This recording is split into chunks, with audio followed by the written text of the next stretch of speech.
Assalamualaikum warahmatullahi wabarakatuh.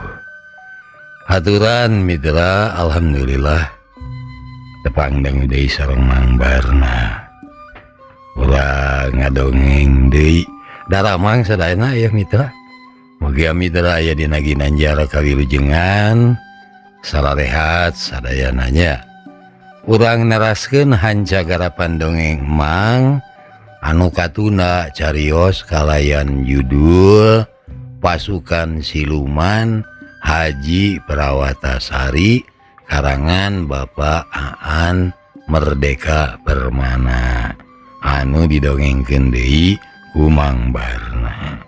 Mitra kaum dangu hanca anu katuna waktu dinten kamari upami telepat mah parantos dugi ka heug mireng aya anu ngajuring Kang. Atuh teh anda parah deui ngan gorowok bae si kumbeni teh ngagorowok ngahudangkeun batur-baturna. Dina ngagorowokna teh lamun ceuk bahasa urang mah nyaeta nyebutkeun aya musuh nyerang, aya musuh nyerang. Tah upami teh lepat mah parantos dugi kadinya nya mitra. Kumaha terasna mangga urang sami-sami lajengkeun deui wae. Sok kabarayun sadayana.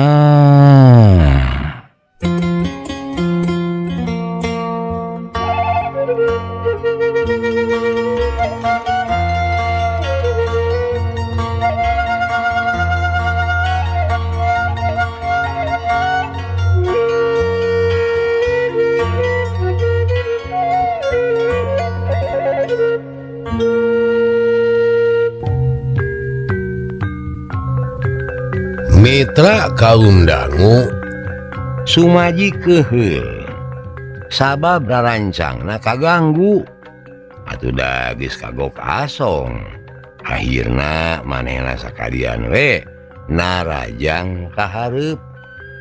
Blas blas blas.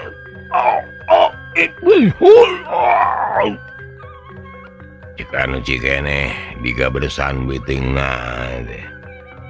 Atuh ari geus kitu mangan gorowok bae ti ditu ti dieu kadenge anu ting gorowok. Musajena kabeh pada ting gorowok. Maksudna macana aya Rajapati, aya Rajapati. Lamun ceuk bahasa urang gitu mitra nya. Anu ting gorowok teh pasalang jeung anu ting cerit tulung-tulungan. Eta mah eces rakyat anu keur jadi tawanan. Tulung jana tulung meni campu. Tekung silila ditemalan ku sora bedil dorok disada. Dor dor dor. Wah, hai ka bedil. Aduh. Mitra mani campu atuh gayana. Nu ting cerit. Oke aya nu ting araduh. Jadi campuh kayan. Tulung-tulungan wae aya. Nyi Rodiah anu sabenerna keur nyamur jadi tawanan. Mungguh reuwas ka bina-bina. Ngan disagigireun reuwas oge dina hatena teh pasalang jeung harepan. Cek terentes hatena bawa pasukan pajuang anu ku aing diharap-harap teh nya aya nu datang. Peceger terus hatenya Rodiah bari langsung nguniang. Saenggeus hudang teu tatapasini deui manehna ngan gapruk-gapruk penengelan barad kumpeni anu kabeneran keur ngajaga di palebah dinya. Atuh kaributan dina mangsa masih keneh madem teh beuki ngajadi-jadi we mitra. Sabubuhan kumbeni anu diserang ku Nyi Rodiah mungguh leuwaseun ka bina-bina. Sabab di anganna teu nyangka aya awewe di samping jeung di kabaya make kolu nyerang neungelan kumbeni manisak itu tapi sena ngan karuasna teh ukur saharita sabab ari geus kitu mah geuwat bae ngepung Nyi Rodia geus kitu mah we perang cambuh awewe saurang dikepung ku welas-welas lalaki anu samagreng ku Gobang syut syut syut seket Gobang menikah dengeting sariut dipake ngaheumbat rek ngarah-ngarah awak Nyi Rodia tapi ari pangabisana kana nyingcet mah Nyi Rodia teh geus henteu ham-ham deui manehna teh boga ilmu cingcet belut ladang guguru ti sanaya nu matak sanajan dinu poek manehna tapis mengparkeun sabetan Gobang ku sakadar ngadenge sorana anu ngahiuk mitra kaum dangu Nyi Rodia teh sasat ngabudalkeun kakeuheul anu salila ieu dikemu menang sabulan manehna nyamur milu jadi tawanan ari hatena mah geus ngagenok segede gunung teu tahan nenyo katalengesan kumpeni anu geus nyiksa jeung nganiaya rahayat salila sabulan teh manehna geus ningali rupa-rupa kasangsaraan rahayat pajampangan anu dikerid peuti diboyong dijadikeun tawanan budak leutik loba anu paeh lang layeuseun jeung katarajang panyakit nular atuh pon kitu deui aki-aki jeung nini-nini maranehna palastra alatan mopo di jalan kakeuheun Nyi Rodia geus tepi kana puncakna basa akina jeung anakna Nyi Sarmini palastra alatan capek jeung lapar Nyi Rodia ambir-ambiran ngamuk basa nyaksian Nyi Sarmini ceurik ngadingdiut hampir gelo lumeh ningali aki jeung anakna hiji-hijina palastra teh lamun manehna henteu inget yen ngalawan kumpeni sesoranganan balukarna bakal nyelakakeun rakyat sagemlengna tangtu harita deh manehna bakal ngamuk bebeakan ayeuna saenggeus ngadenge di tempat sejen keur aya begalan pati atuh Nyi Rodia teh ngarasa boga tanaga tamahan mematak bari jeung teu inget kana kasalamatan nyawana manehna bebeakan narajang kumpeni anu samakta yat yat kaprok kaprok Indra kumpeni ting jarunggal aduh diayonan ku Nyi Rodia tercakan pangkat awewe kojor sia tah rasakeun sia ceuk Nyi Rodia gogorowokan manika denge kamana meni Nyi Rodia teh beuki timuel sumangetna saenggeus ti kajauhan kadenge aya anu gogorowokan nyalukan manehna aya anu gogorowokan nyatana hiji saudara lalaki anu tetela eta teh Sumaji gogorowokan nyalukan ngaran Rodia saha anu nyalukan Sumaji sia keur naon Sumaji walau Nyi Rodia nemalan itu nate bari jeung tong terang nakisan panarajang Gobang musuh ku popongkol kai nya kami Sumaji teh nasi aya di dieu tapi montong salempang sia ku kami ditulungan Rodia ceuk Sumaji anu keur kadenge sorana wungkul sabab jalma nama teuing keur aya di palebah mana ngan anu eces Nyi Rodia bisa ngira-ngira yen Sumaji teh keur sarua pada ngepung mitra kaum dangu tina anu tadina ngarasa atoh Nyi Rodia jadi ham-ham tetela geuning anu datang teh ukur Sumaji sorangan padahal anu diarep-arep mah nya pasukan anu leuwih loba jumlahna Nyawa dia ngerasa emang jeung keheul. Nah, kunaon atuh ari pasukan Kanjeng Haji Mani henteu daek ngajait kana nasib rahayatna. Sabot hatena keur keheul kitu teh, ari serangan mah munguh beuki karep bae. Nyi Rodia ayeuna mah geus teu boga kasempetan pikeun malikna Rajang. Sabab ku kerepna Panarajang gobang musuh, gawena teh manehna mah ngan ukur cungcat cingcet we, ngagunakeun jurus hiji-hijina nyaeta cingcet belut. Hiat terang gecerok. Aduh. Nyawa dia kabeunangan tak-takna kasabet ku tungtung gobang musuh. Karasa aya anu ngalemereh semu haneut. Mapai-mapai leungeunna bari semu peurih. Manehna nyangka tangtu eta teh getih anu ngucur tina tatuna. Tapi ari musuhna mah teu hayang nyaho kana kanyeri anu keur karasa ku Nyi Rodia. Anu puguh mah musuh teh hayang gewat merenan Nyi Rodia anu dianggapna dibahayain.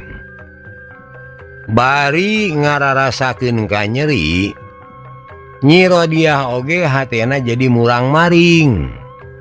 Salian dikeheul ka pasukan siluman anu teu nolih kana kasangsaraan urang pajampangan, manehna oge jadi keheul anu jadi inungna nyatana Nyi Sunia.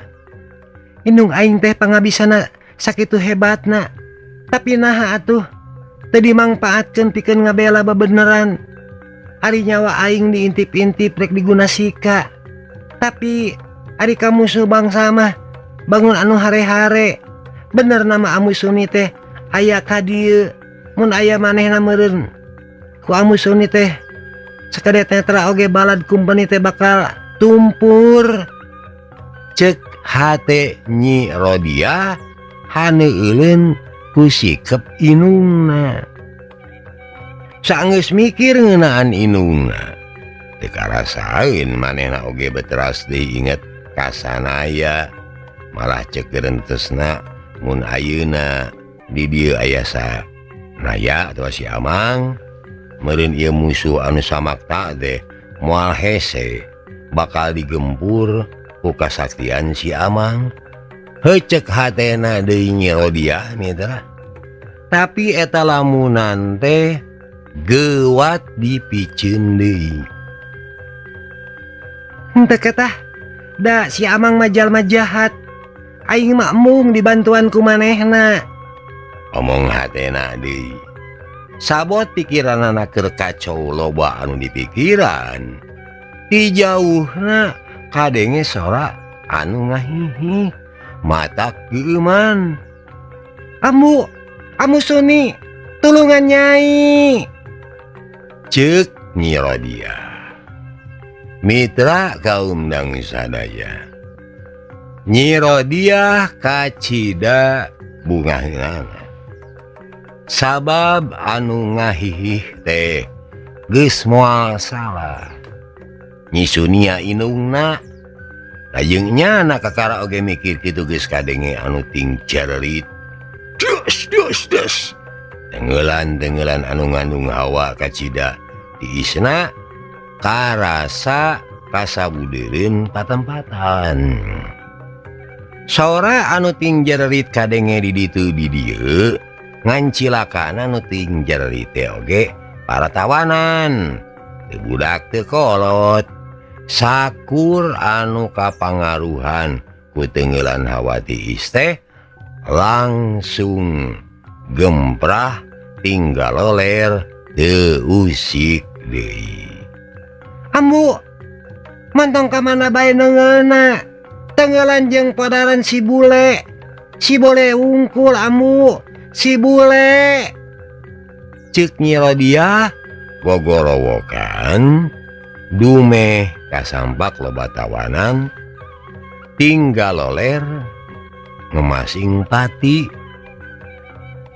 jadi waro paling nu kadenge mah sorangahi matak murengked karena hate geus kitu kadenge deui sora anu ngahihi narima bantuan ti indungna teh tetela teu matak ngabungahkeun da buktina geuning nyisunia mah sakarep isun pisan paripolahna teh tetela ku nyisunia mah nyawa sahabai oge asa dipake kaulinan teu kumpeni teu tahanan di uwak awik sangeunahana mematak teu aneh hasilna teh mata kemaru lingkap bulu punuk di leuweung gerotan anu medem ku halimun mani beuki kanal teh kadenge anu ting jarerit ti ditu ti dieu sakapeung kadenge sora kumpeni sakapeung kadenge sora budak leutik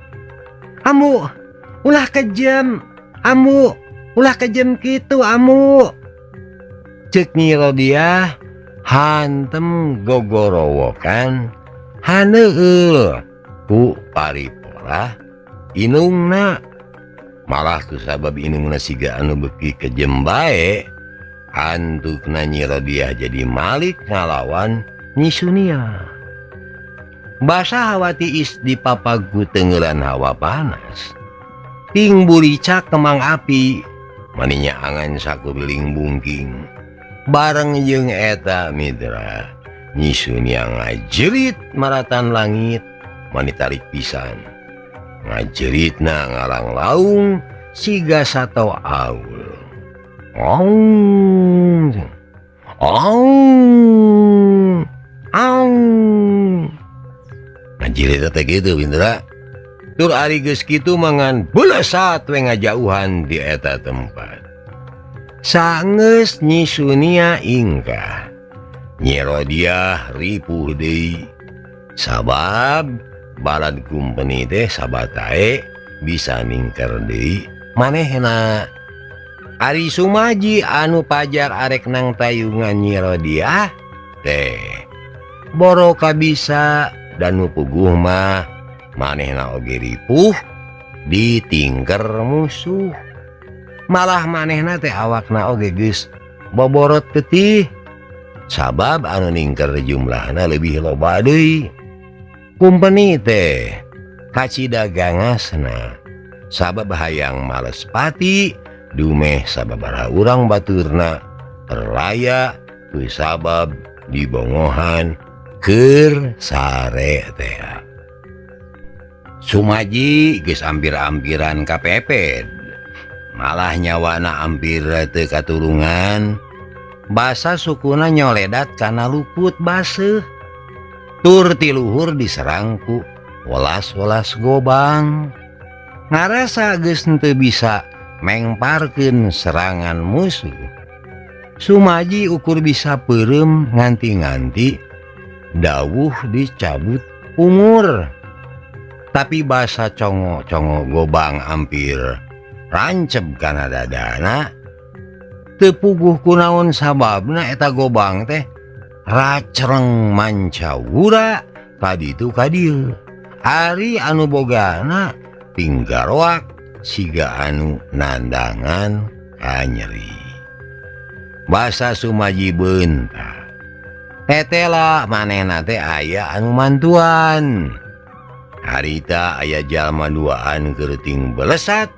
meupehan balad kumpeni anu rajeg di sakuriling bungking saha eta jalma anu dua teh sumaji mah acan hafal sabab ayaan kakara carangcang tihang ongkoh di gerakan eta jalma anu duaan teh manisak gitu ganjangna awakna ting belesat suat siat kaditu kadieu mani hese dituturkeunana hese dituturkeun ku mata ngan anu eces saban deukeut jeung musuh saban musuh ngaceleng bari teu kungsi ngagoak deui nyaho aya bala bantuan datang. Atuh Sumaji teh sabatae nyamperkeun ka Nyi Rodiah anu keur dikepung wakul buaya mangap. Sanajan awakna pinuh ku tatu oge, tapi Sumaji lir anu taya kasieun. Manehna langsung ngajeleng ka tengah-tengah, maksudna ka tengah-tengah pakalangan, tur nangtung ngareneng jeung Nyi Rodiah. Ayo Rodiah, urang paeh bebarengan ngabela bebeneran. Ceuk Sumaji saenggeus ngarebut gobang musuh sadua-dua. Hiji dipake ku manehna, hiji deui dibikeun ka Nyi Rodiah. Nyi Rodiah nyangap eta pakarang. Aing rek bajuang, tapi cig we.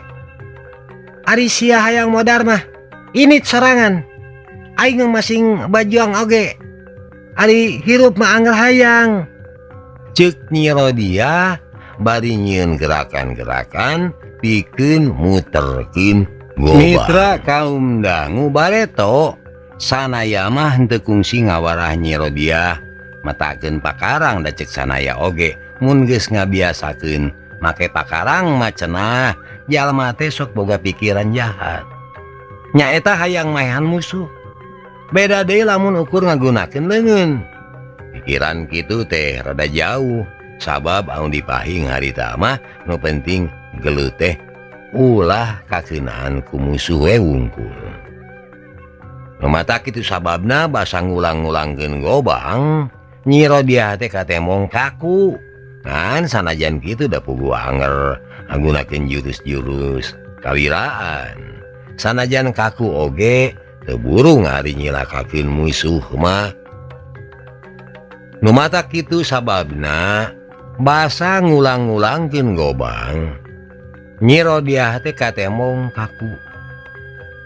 Saban gobang musuh padu jeung gobangna, saban ngageter. Sabab Nyi Rodiah dina ngeupeul gagang gobang teh ngagunakeun tanaga jero. Ku sakedet netra oge geus aya kumpeni teu kurang ti genepan anu ting puringis kusabab pigeurangna nyerieun.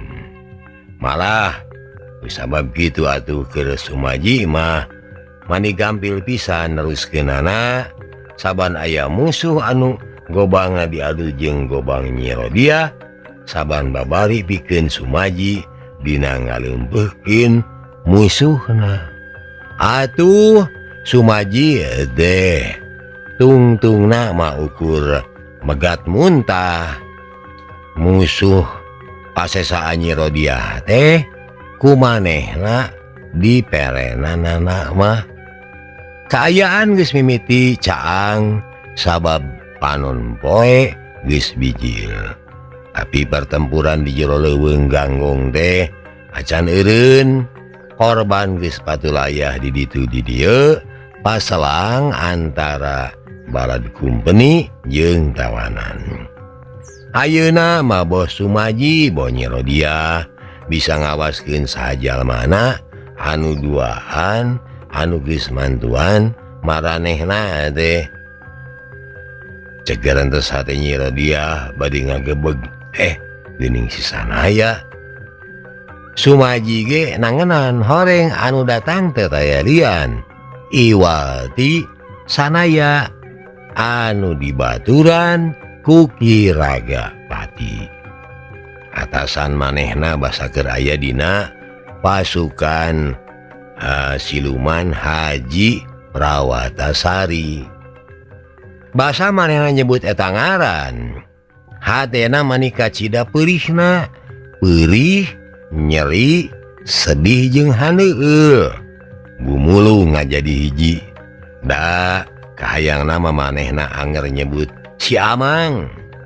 Manehna teh geus sono pisan hayang ngucapkeun eta ngaran. Tapi mun inget yen eta jalma teh sanaya, atuh kapaksa Nyi Rodiah teh kudu mapohokeun si Amang. Anu aya mah ukur si sanaya iblis jahat teh ya, anu kudu diperenan nyawana ku hayang nak gewat maihan sanaya atuh gerakan gobangna oge beki ditarikeun beki digancangkeun dipake merenan balad kumpeni kusabab hatena kaimpungan ku dendam atuh nurugi mah balad kumpeni maraneh dipake pameupis keuyang kaceceb hate Nyi Rodia basa gobang gocil ting gobang gocil basa gobang ting beresat kasaban juru kadenge deui sing jarit balad kumpeni sabab ayeuna mah awak maranehna tatu ditawak gobang sing jarit atuh mitra sabaraha urang balad kumpeni geus gemprah deui bari adu gelajer sabot maranehna adu gelajer kitu tarojol awewe anu sampingna ngareleke jeung kabayana rubat rabet Nyi Rodia mah nyaho pisan yen eta teh tayalian iwati Nyi Sarmini anu geus ditinggalkeun maot ku akina jeung ku anakna balukar capek jeung lapar meureun mitra kaum dangu keheul-keheulna ka kumpeni ningali didinya loba balad kumpeni anu geus teu bisa warakaya dan tak parah manehna ngarebut peso balati anu nogel dina cangkeng Sumaji eta balati bogana sanaya anu kiwari tara leupas dina cangkeng Sumaji teh saenggeus direbut ku Nyi Sarmini dipake nublesan awak balad kumpeni anu keur ting jarongkeng modars ya iblis sia teh lain jelema tah ieu malesna ka iblis tukang ngomeh ajan awewe mah modars ya saenggeus seubeul nublesan awak kumpeni Nyi Sarmini cerut-cerut nyiduhan bugang panona buburi lengan kaditu kadieu siga-siga arek neangan kumpeni sejen anu kudu ditublesan deui balati anu dikekeweukna geus pinuh ku getih atuh poin kitu deui saluar awakna pinuh ku getih anu cerat-ceret-cerot nerapel pertempuran teh geus rengse sabab sabagean balad kumpeni barirat lalumpatan utamana saenggeus digempur ku sanaya jeung ku Ki Ragapati Sumaji reuwas kareureuhnakeun ningali aya awewe geulis tapi bajuna rubat rabet nublesan awak kumpeni sakitu gangasna bisi eta awewe terus amuk-amukan sabab anona sakitu buringasna atuh mitra Sumaji nyampeurkeun maksudna mata yalian iwati rek ngajabel balati bogana tapi tekuhan teu Nyi Sarmini teh ujug-ujug nubles-nubleskeun balati kana beuteungna sorangan deui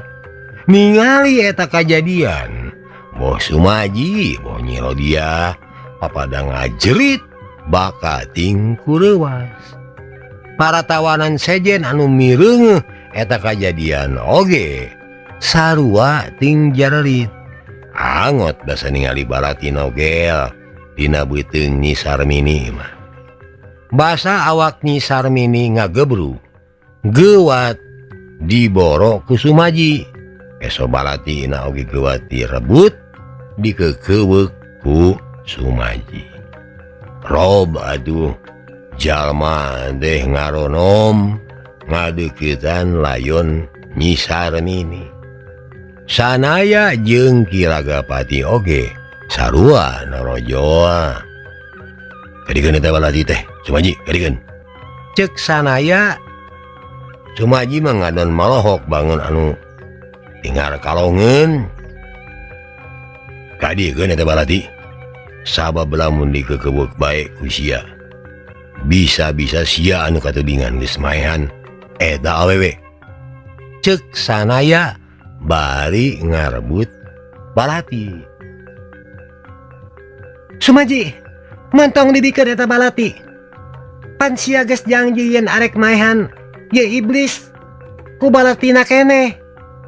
Ceuk Nyi Rodia bari langsung narajang ka hareup arek newek Sanaya ku gobang. Tang.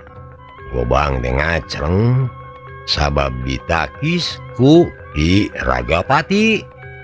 Nyi Rodia arek nyebrut deui ka Sanaya, tapi Ki Ragapati geus ngahalang-halang deui. Kumaha urusan pribadi? Siapa urang teh keur nyang hareupan urusan anu leuwih badag deui. Tuna. Ceuk Ki Ragapati. Mitra kaum dangu dikitukeun ke Ki Ragapati, Sumaji mah geus ngasongkeun balati teh ka Sanaya. Maya nu nyangka teu unik ka kami mah. Sabab loba saksina jadi awewe teh nabek beuteungna sorangan. Ceuk Sumaji nya eta nu nyalametkeun sia mah Sumaji. Loba saksi. Padahal lamun kajadianna keur eueuh sasaha sia pasti katudingan. Wuri-wuri peso balati aya dina leungeun sia eta awewe tiwas tapak balati. Ceuk Sanaya. Ngadenge Sanaya nyarita kitu. Rei beungeut Sumaji teh beureum. Salila ieu mah pan manehna teh anger nuding yen anu maehan Nyi Tarsih pamajikanana moal saha deui tangtu Sanaya. Eta teh ku alatan peso anu nancelep dina beuteung Nyi Tarsih harita nyaeta balati bogana. Sanaya anu harita keur deku nyangkeh awak Nyi Tarsih. Sumaji era sabab ieu kajadian ukur beuki ngayakinkeun yen sabenerna mah nya Sanaya teh teu boga dosa. Kapan samemeh aya kajadian nu ieu oge Sumaji mah geus ngadedengekeun wangkongan antara Sanaya jeung Ki Kedi. Harita Sumaji teh keur ngadedempes nyumput dina rungkun basa Sanaya ngudag-ngudag Ki Kedi teh. Tina eta obrolan berai bae kabuka rusiahna. Teteh geuning anu ngagadabah jeung maehan Nyi Tarsih teh lain Sanaya tapi Ki Kedi. Ki Kedi geus ngaku sapajodogan yen bener manehna anu boga dosana teh ngancenah sanajan kitu oge manehna moal daek ngaku ka sasaha mah. Ki Kedi teh geus ngamangpaatkeun kahengkelan Sanaya. Da ceuk Ki Kedi sanajan kukumaha bae oge Sanaya teh moal bisa maehan Ki Kedi. Mun Ki Kedi dipaehan artina Sanaya bakal anger katudingan ku Sumaji. Sabab geus moal bisa ngabuktikeun yen manehna teu boga dosa.